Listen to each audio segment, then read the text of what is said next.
ఇంకొక ఇంట్రెస్టింగ్ వార్త ఉంది ఇక్కడ, ఒకసారి చూడండి.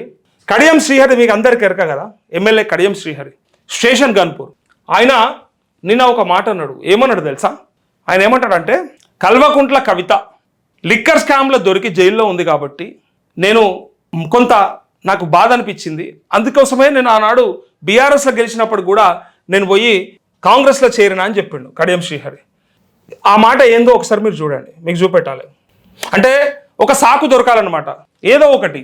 అంతకుముందు ఏం చెప్పిండు, లేలే కాంగ్రెస్ రేవంత్ రెడ్డి చేస్తున్నటువంటి అభివృద్ధిని, నా నియోజకవర్గ అభివృద్ధిని కాంక్షించి డెఫినెట్గా నేను ఆ పార్టీతో ఉంటే ఇలా నా స్టేషన్ గన్పూర్ ఎక్కడికో వెళ్ళిపోతుందనే ఆలోచనతో చేరినా అని చెప్పిన ఆయన ఏమన్నాడో చూడండి ఒకసారి, ఈ మాట చూడండి.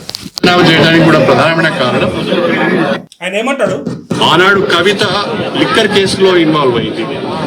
నేను ఆనాడు పార్టీకి రాజీనామా చేయడానికి కూడా నేను కాంగ్రెస్ అని ఇక్కడ చూడండి పార్టీ మారడానికి ఒక కారణం వెతుక్కుంటా ఉన్నాడు. పైగా మనకి ఇది కూడా అర్థం కావాలి, త్వరలో అంటే వీళ్ళ పైన ఆ అనర్హత వేటుపడి మళ్ళీ ఎన్నికలకు పోవాల్సి వస్తుంది కాబట్టి ఇప్పుడు ఉన్నానా లేదా అని చెప్పకుండా, గతంలో కూడా ఏమన్నాడు, నేను ఆ పార్టీలో ఎన్లు ఉన్నానో అందులో ఉన్నా అన్నాడు. ఇలా ఈ కాంగ్రెస్ కండువానే కదా, ఇదైతే బీఆర్ఎస్ కండువా కాదు కదా. అయితే ఈ కండువా వేసుకొని కూడా ఏమంటాడు చూడండి. ప్రధానమైన కారణం ఒక ముఖ్యమంత్రి గారి బిడ్డ లిక్కర్ కేసులో ఇన్వాల్వ్ కావడం, ఆమె విచారణ ఎదుర్కోవడం. కొంచెమన్నా సిగ్గు లజ్జ ఏమన్నా ఉంటే ఇంత దారుణంగా. ఇప్పుడు ఈ మాటకి నాకు ఒకటి యాదికొస్తా ఉంది. కల్వకుంట్ల కవిత ముఖ్యమంత్రి బిడ్డ మాత్రమే, ముఖ్యమంత్రి బిడ్డ లిక్కర్ స్కామ్ లో లిక్కర్ కేసులో ఇరుక్కొని జైల్లో ఉండొచ్చింది కాబట్టి నేను పార్టీ మారినా అని చెప్పిన కడియం శ్రీహరికి మరి రేవంత్ రెడ్డి ఓటుకు నోటు కేసుల అడ్డంగా దొరికి విత్ ప్రూఫ్స్తో విత్ వీడియో ఫుటేజ్తో దొరికి జైలుకు పోయొచ్చి మరి అలా అట్లాంటోడు ముఖ్యమంత్రి అయితే ఆయన దగ్గర చేరాలని నీకెట్లా అనిపించింది? తెలివి లేదా? ఇప్పుడు అనిపిస్తలేదా? ఇప్పుడు ఆమె ముఖ్యమంత్రి కూతురు చేస్తేనే ఇంత కోపం వస్తే, ఇంత బాధ అయితే, ఇక్కడ నీ ముఖ్యమంత్రి దొంగ అని తేలింది కదా, మరి ఇలా ఇక్కడ సమాధానం ఏం చెప్తావు? మరి పార్టీ మారినా అని చెప్పడానికి ఇక ఈయన ప్రయత్నం చేస్తే, ఇప్పుడు నేను ఇంకోటి అంటా ఉన్నా, మరి ఇప్పుడు కవిత లేదు కదా, కవితను అక్కడ ఎక్స్పెల్ చేశారు అంటే సస్పెండ్ చేశారు కదా, నువ్వు మరి ఇప్పుడు చేరొచ్చు కదా, మళ్ళీ వెనక్కి పోవచ్చు కదా. మరి ఇప్పుడు కవిత ఉంటే నీకు ఇబ్బంది అయింది పోయినావు, కానీ ఇప్పుడు కవిత లేదు, మళ్ళీ వెనక్కి పోవచ్చు కదా, అవకాశం ఉంది కదా. ఎట్లా ఉంటాయి చూడు రాజకీయాలలో, ఇంత నిస్సిగ్గుగా అబద్ధాలు ఆడు, ఇంత నిస్సిగ్గుగా ఏది పడితే అది మాట్లాడు.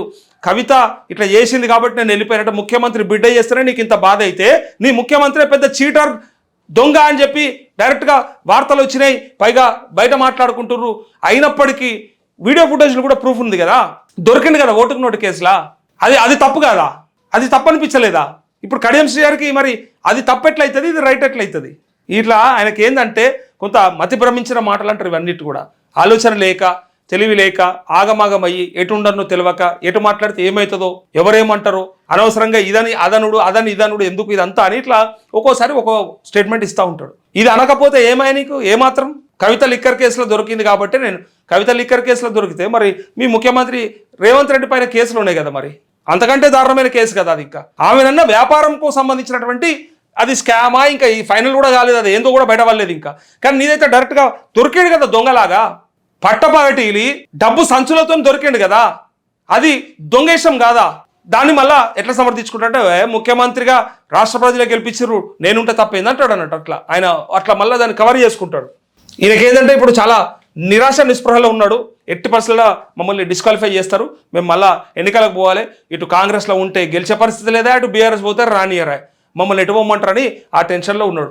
బిడ్డ కోసానికి అనవసరంగా వీళ్ళకి వచ్చి ఎంపీ టికెట్ తీసుకొని గెలిపించుకున్నా కానీ ఇలా నా పరిస్థితి ఇటా అట, గోడ మీద పిల్లలు ఎక్కువ ఉన్నాడు కడియం శ్రీహరి. అర్థమైతలేదు ఆయనకి.